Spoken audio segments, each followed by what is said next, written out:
Hello everyone, welcome to our Pariksha Gaon. आज की class हमारी फिजिक्स की है जिसमें हम कुछ नया जानेंगे, कुछ नया सीखेंगे। ओके, तो अपनी क्लास स्टार्ट करने से पहले आप अपने चैनल परीक्षा गांव को लाइक करिए, सब्सक्राइब करिए और ज्यादा से ज्यादा शेयर करिए। शेयर करना आपका बनता है। ओके, तो अपनी क्लास स्टार्ट करने से पहले बेल आइकन को जरूर प्रेस कर दीजिएगा ताकि हमारे चैनल की नोटिफिकेशन आप तक आसानी से पहुंच सके। ओके, तो चलते हैं आज की क्लास स्टार्ट करते हैं। आज की क्लास स्टार्ट करने से पहले अगर आपने हमारे पिछले लेक्चर्स को नहीं देखा है तो जरूर देख लीजिएगा क्योंकि वो क्लास हमारी इस क्लास से कनेक्टेड है। ओके, तो चलते हैं आज की क्लास में हमें क्या पढ़ना है। आज की क्लास में हमें तरंगों की क्या विशेषताएं होती हैं, क्या विशेष बातें होती हैं, उनके बारे में जानना है। तो हमारी मेन हेडिंग क्या हो जाएगी? Exactly characteristic of wave. It means तरंगों की विशेषताएं या तरंग की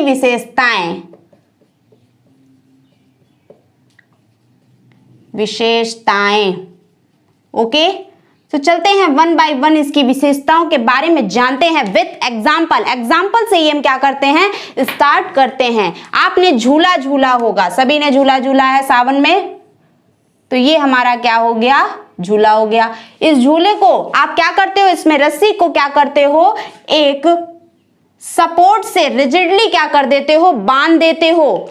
तो जिस पॉइंट पर बांधते हो उस पॉइंट को हम किस नाम से जानते हैं? बिल्कुल सही कह रहे हैं, उस पॉइंट को हम point of suspension, point of suspension it means निलंबित बिंदु के नाम से जानते हैं। और जब झूले पर कोई आदमी या कोई बच्चा नहीं झूल रहा है तो उस कंडीशन में हमारा झूला कौन सी अवस्था में होता है? एग्जैक्टली माध्य अवस्था में होता है, या हम कह सकते हैं मीन पोजीशन में होता है, या हम कह सकते हैं इक्विलिब्रियम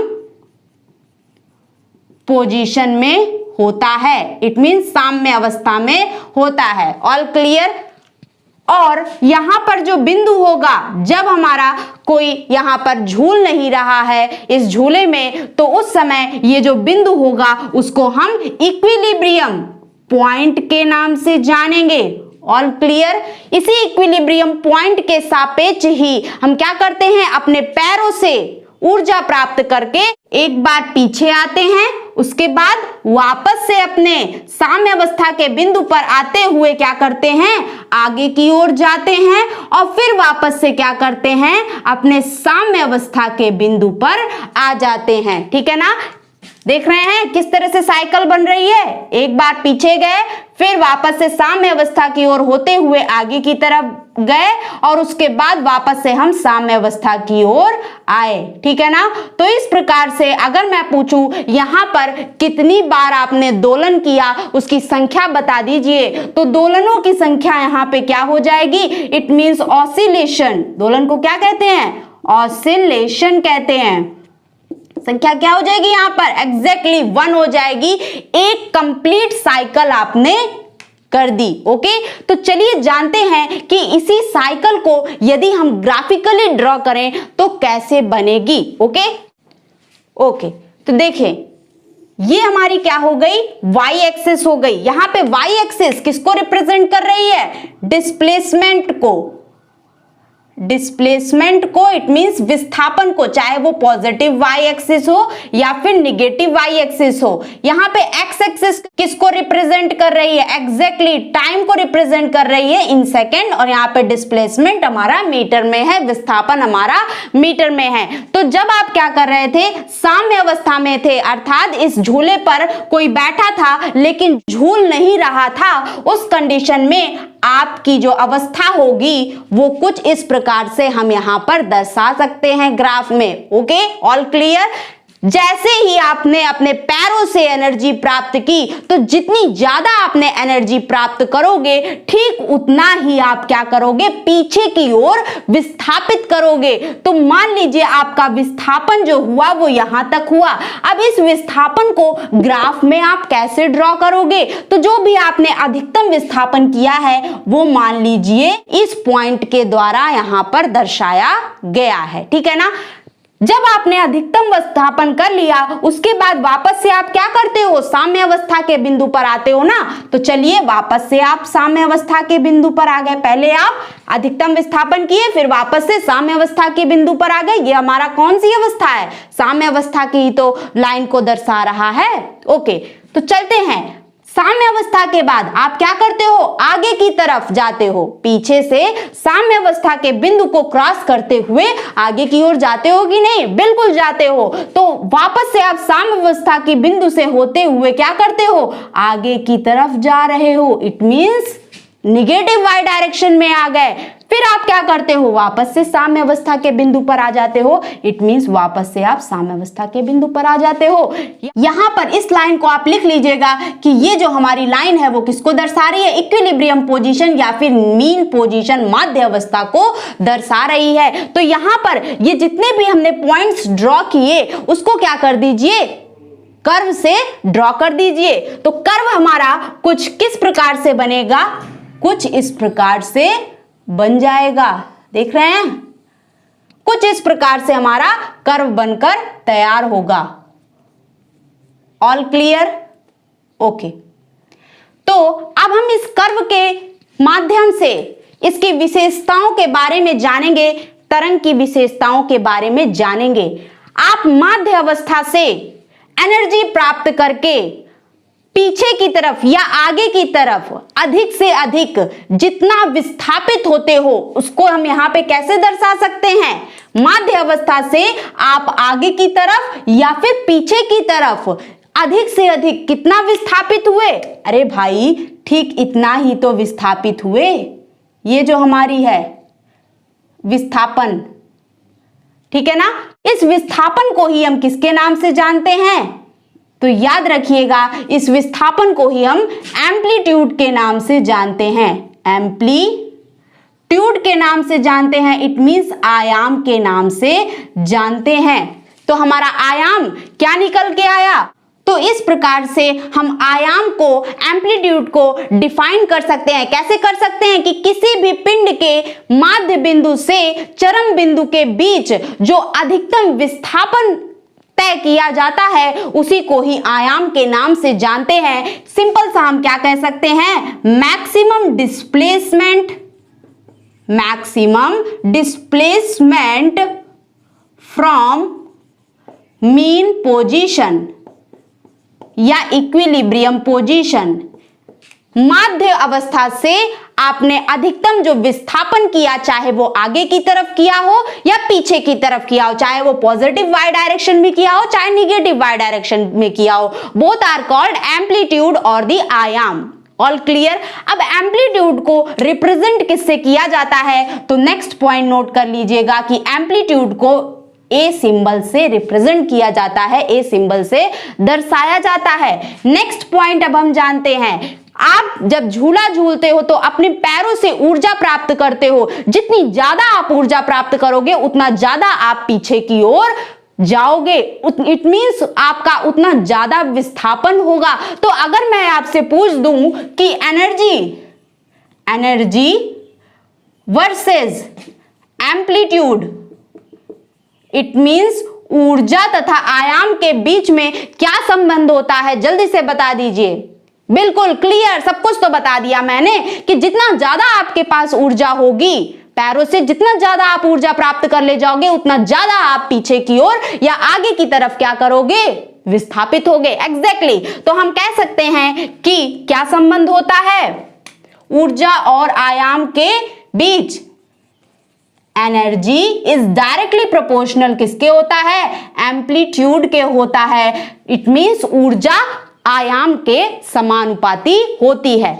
नेक्स्ट पॉइंट जानते हैं, अगर मैं आपसे पूछ दूं ध्वनि की एक विशेषता होती है, क्या होती है, लाउडनेस, हिंदी में बोले तो आवाज की ऊंचाई, सिंपल वर्ड्स में आवाज की ऊंचाई कह सकते हो या फिर एक पर्टिकुलर नेम देना चाहो तो प्रबलता कह सकते हो।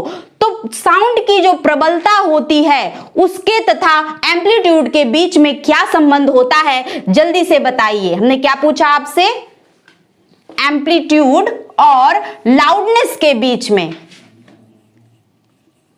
Loudness versus amplitude. जल्दी से बताइए सभी लोग। ओके, तो याद रखिएगा कि लाउडनेस इट मींस जो प्रबलता होती है वो एम्पलीट्यूड के स्क्वायर के डायरेक्टली प्रोपोर्शनल होती है। इट मींस हम कह सकते हैं कि लाउडनेस इट मींस प्रबलता is directly proportional to amplitude का स्क्वायर। इट मींस प्रबलता जो होती है वो आयाम के वर्ग के समानुपाती होती है। All clear. नेक्स्ट क्वेश्चन हमारा आपसे ये है कि एक साइकिल में कितने आयाम प्राप्त होते हैं, कितने एम्पलीट्यूड प्राप्त होते हैं, फटाक से बताइए। एग्जैक्टली आप क्या कहोगे, साम्य अवस्था में थे, एनर्जी प्राप्त की, पीछे की तरफ गए, पीछे की तरफ गए तो हमें कितना आयाम मिल गया, एक आयाम मिल गया। फिर हम वापस से साम्य अवस्था में आए और फिर हम क्या करें, आगे की तरफ गए तो हमें क्या मिल गया, दूसरी अधिकतम विस्थापन कर गए ना। इट मींस दूसरा हमें आयाम मिल गया। तो कह सकते हैं एक कंप्लीट साइकिल ही तो ये हमने बनाई है। इट मींस हम कह सकते हैं कि एक कंप्लीट साइकिल में हमें दो आयाम मिलते हैं। इट मींस दो एम्पलीट्यूड प्राप्त होते हैं। All clear. ओके, तो चलते हैं अब नेक्स्ट प्रॉपर्टी के बारे में जानते हैं। तो अब आप क्या देख रहे हो, यहां पर हमारी क्या है, एक साइकिल बन गई। ओके, ये जो आयाम है वो किसके किसके बीच की विस्थापन है, तो आप क्या कहोगे, अरे भाई इक्विलिब्रियम पोजीशन से हम चरम बिंदु के बीच में जितना भी अधिक से अधिक विस्थापित कर जाते हैं उसी को ही हम क्या कहते हैं, आयाम के नाम से जानते हैं। तो ये जो हमारा चरम बिंदु है, ये जो हमारा चरम बिंदु है इट मींस एक्सट्रीम पॉइंट है। इस पॉइंट को मैंने बताया था कल आपको, किसके नाम से जानते हैं, क्रेस्ट के नाम से जानते हैं, या फिर हम कह सकते हैं हिंदी में श्रृंग के नाम से जानते हैं। All clear. और इसी प्रकार से जिस प्रकार से हमें यहां पे चरम बिंदु मिला उसी प्रकार से हमें निगेटिव वाई डायरेक्शन में भी एक आयाम प्राप्त हो रहा है। इट मींस एक यहां पे भी चरम बिंदु होगा, लेकिन इस बिंदु को हम क्रेस्ट ना कह के किसके नाम से जानते हैं, ये गहराई में गया है ना, गर्त के नाम से जानते हैं। TROUGH इट मींस गर्त। ये हमारा क्या होता है, क्रेस्ट, और ये होता है गर्त। अब देख रहे हो कि यहाँ पे तो हमारी क्या है, एक साइकिल है, लेकिन जल्दी हमने क्या कर दिया, दो साइकिल बना दिया। तो कुछ इस प्रकार से बनेगी ना, यहां से यहां तक लेकर एक साइकिल और यहां से यहां तक लेकर दूसरी साइकिल। तो यहां पे हमें दो क्रेस्ट प्राप्त हो गए, देख रहे हैं, एक ये क्रेस्ट, एक ये क्रेस्ट, एक ये ट्रफ और एक ये ट्रफ, ठीक है ना। तो दो क्रमागत या दो कॉन्जिक्यूटिव क्रेस्ट के बीच की जो दूरी होती है उसी को ही हम किस नाम से जानते हैं, जल्दी से बताइए। तो इसी प्रकार से दो कॉन्जिक्यूटिव इट मींस दो क्रमागत गर्त के बीच की जो दूरी होती है उसको किस नाम से जानते हैं, एग्जैक्टली। तो नेक्स्ट हमारी विशेषता क्या हो जाएगी, तरंग दैर्ध्य हो जाएगी। इट मींस वेव लेंथ हो जाएगी, तरंग दैर्ध्य। ओके, तो हमारी यहां पर तरंग दैर्ध्य क्या हो जाएगी, ये C से C, क्रेस्ट से क्रेस्ट के बीच की दूरी, और वो भी दो क्रमागत होने चाहिए। और वहीं गर्त से गर्त के बीच की दूरी को ही हम क्या कहेंगे, वेवलेंथ कहेंगे। ये भी हमारा वेवलेंथ हो गया। मेरा आपसे पूछना है कि यहां पर यदि हमारा पिंड होता है और जब साइकिल को कंप्लीट करता है तो वापस से फिर से ये क्या कर जाता है, साम्य अवस्था के बिंदु पर आ जाता है, तो क्या इस साम्य अवस्था के बिंदु तथा इस साम्य अवस्था के बिंदु जहां से इसने साइकिल स्टार्ट करना चालू किया था और जब इसकी एक साइकिल कंप्लीट हो गई, इट मींस एक दोलन कंप्लीट हो गया, क्या उन दोनों के बीच की दूरी को हम वेवलेंथ के नाम से इट मींस तरंग दैर्ध्य के नाम से नहीं जानेंगे? एग्जैक्टली, जिसने भी कहा है नहीं वो बिल्कुल गलत है। इसको भी हम किसके नाम से जानते हैं, तरंग दैर्ध्य के ही नाम से जानते हैं। सो हम कह सकते हैं कि तरंग दैर्ध्य it means wavelength is nothing, it is length of wave in one cycle, in one complete cycle और वाइब्रेशन। एक साइकिल को कंप्लीट करने में हमारी वेव की जो लंबाई होती है, हमारे तरंग की जो लंबाई होती है, उस लंबाई को ही हम तरंग दैर्ध्य के नाम से जानते हैं। नेक्स्ट पॉइंट जानते हैं, तरंग दैर्ध्य जो होता है इसका सिंबल क्या होता है, इसको हम रिप्रेजेंट किस सिंबल से करते हैं, तो इस प्रकार का कुछ सिंबल बनाते हैं। इसको हम क्या कहते हैं, लैम्डा कहते हैं। क्या कहते हैं, लैम्डा। इसको आपको प्रोनाउंसिएशन करना भी आना चाहिए, केवल लिखने से नहीं मतलब है, ठीक है ना। तो ये हमारा क्या होता है, लैम्डा होता है। ओके, नेक्स्ट पॉइंट जानते हैं कि जो तरंग दैर्ध्य होता है, इट मींस वेव लेंथ जो होता है, इसकी यूनिट क्या होती है, एसआई यूनिट। तो ये क्या है, एक लंबाई ही तो है। तरंग दैर्ध्य क्या है, एक लंबाई ही तो है। और लंबाई की एसआई यूनिट क्या होती है, तो आपको पता होना चाहिए, मीटर होती है। तो एसआई यूनिट भी आपको पता चल गया। ओके, इसी तरह से जो आपने पिछला कॉन्सेप्ट पढ़ा था, क्या पढ़ा था, एम्पलीट्यूड, उसकी एसआई यूनिट क्या होगी, वो भी तो एक विस्थापन ही तो है। ये विस्थापन ही तो है। विस्थापन की एसआई यूनिट क्या होती है, मीटर। तो एम्पलीट्यूड की एसआई यूनिट भी क्या हो जाएगी, मीटर हो जाएगी। ओके, तो अब हम चलते हैं अपनी नेक्स्ट प्रॉपर्टी पर। ओके, तो हमारी नेक्स्ट प्रॉपर्टी क्या है, उसके बारे में जानते हैं। यहां पर एक साइकिल कंप्लीट हो रही है। यहां पर अगर हमारा 0 सेकेंड है और यहां पर हम क्या मान लें, 1 सेकेंड मान लें, तो हम क्या कह सकते हैं कि भाई यहां पर 1 सेकेंड में हमने एक दोलन कंप्लीट किया या फिर एक कंपन कंप्लीट किया। All clear. अगर हम क्या कर दें, कुछ इस हिसाब से बना दें, ये हमारा एक दोलन हो गया और उसके बाद ये हमारा दूसरा दोलन हो गया, ये हमारा तीसरा दोलन हो गया, ठीक है ना। और यहां पर ये 0 सेकेंड था और ये इसको सीध में ले आइएगा और ये हमारा क्या हो गया, 1 सेकेंड हो गया, ठीक है ना। ये भी 1 सेकेंड है, ये भी 1 सेकेंड है। यहां पे हम देख रहे हैं, यहां पे जो हमारा ऑब्जेक्ट है वो क्या कर रहा है, 1 सेकेंड में केवल एक दोलन कर रहा है, एक साइकिल को कंप्लीट कर रहा है। लेकिन यहां पर जो ऑब्जेक्ट है वो 1 सेकेंड में 1 cycle, 2 cycle, 3 cycle, 3 complete cycle को कवर कर रहा है। All clear. तो नेक्स्ट जो प्रॉपर्टी है वो क्या है, वो यही है कि 1 सेकेंड में आपने नंबर ऑफ साइकिल्स या नंबर ऑफ वाइब्रेशंस कितने कंप्लीट किए,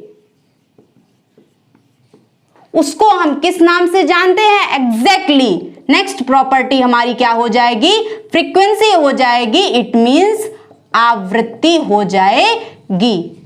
तो आवृत्ति क्या हो गई, 1 सेकेंड में कोई घटना कितनी बार घटित हुई है। यहां पे क्या, कौन सी घटना है, साइकिल्स ही तो कंप्लीट हो रही हैं, वाइब्रेशंस ही तो यहां पे घटना है। तो 1 सेकेंड में कितनी बार वाइब्रेशंस हो रहे हैं, उस संख्या को ही हम किस नाम से जानते हैं, आवृत्ति के नाम से जानते हैं, फ्रीक्वेंसी के नाम से जानते हैं। All clear. फ्रीक्वेंसी को डिनोट किससे करते हैं, इसका सिंबॉलिक फॉर्म क्या है, तो न्यू भी कह सकते हो और या फिर कहीं कहीं एन से भी प्रदर्शित किया जाता है। इसको आप मैथमेटिकल एक्सप्रेशन में लाना चाहो तो आप क्या कह सकते हो कि यदि यहां के अनुसार अगर हम देखें कि 1 सेकेंड में हमने कितनी साइकिल कंप्लीट की, हमने जो घटना यहां पे घटित हुई वो कितनी बार घटित हुई, एक ही बार तो घटित हुई। इट मींस 1 सेकेंड में एक साइकिल कंप्लीट हो गई। तो हम कह सकते हैं यहां पर कि न्यू का मान क्या आ जाएगा भाई, 1 सेकेंड इनवर्स आ जाएगा। तो इसको हम मैथमेटिकली कैसे एक्सप्रेस कर सकते हैं, इस प्रकार से कि न्यू बराबर 1/t होता है। All clear. कि t सेकेंड में यदि एक घटना घटित हुई तो वही हमारी क्या हो जाएगी, न्यू हो जाएगी। इसका एसआई यूनिट क्या होता है, तो भाई 1/t है, तो न्यू का एसआई यूनिट क्या हो जाएगा, सेकेंड इनवर्स हो जाएगा, या इसी को हम क्या कहते हैं, हर्ट्ज के नाम से जानते हैं, HERTZ, या सिंबल लेने तो HZ के नाम से जानते हैं। All clear. ओके, तो अब हम चलते हैं नेक्स्ट हमारी प्रॉपर्टी क्या है उसके बारे में जानते हैं। ओके, तो यहां पर एक साइकिल कंप्लीट हुई कितने सेकंड में, 1 सेकंड में, ठीक है ना। अगर मैंने क्या किया, इसको कुछ इस हिसाब से बना दिया, ओके, तो यहां पर जो एक साइकिल है वो क्या 1 सेकेंड में कंप्लीट हो रही है। 1 सेकेंड तो देखिए कुछ यहां पर आ रहा है, ये 1 सेकेंड से ज्यादा यहां पे समय लग रहा है, यहां पे समय जो लग रहा है वो ज्यादा लग रहा है। एक साइकिल यहां पर भी है और एक साइकिल यहां पर भी कंप्लीट हुई है, मतलब घटना यहां पे भी एक ही घटित हो रही है और यहां पे भी घटना की जो संख्या है वो एक ही है, ओके। तो नेक्स्ट प्रॉपर्टी हमारी जो है वो ये कहती है कि किसी घटना को एक बार घटित होने के लिए आखिरकार कितना समय लगेगा। It means time required to complete one cycle और वाइब्रेशन। किसी घटना को एक बार घटित होने के लिए आखिरकार समय की कितनी आवश्यकता होगी, उसको हम किस प्रॉपर्टी के नाम से जानते हैं? एग्जैक्टली टाइम पीरियड के नाम से जानते हैं। इट मींस आवर्त काल के नाम से जानते हैं। All clear? ओके, तो आवर्त काल के बारे में आपने जान लिया। यूनिट क्या होगी? अरे भाई ये तो टाइम ही तो है, टाइम पीरियड क्या है? एक टाइम ही तो है, तो इसकी यूनिट क्या हो जाएगी? एग्जैक्टली सेकंड हो जाएगी, ओके।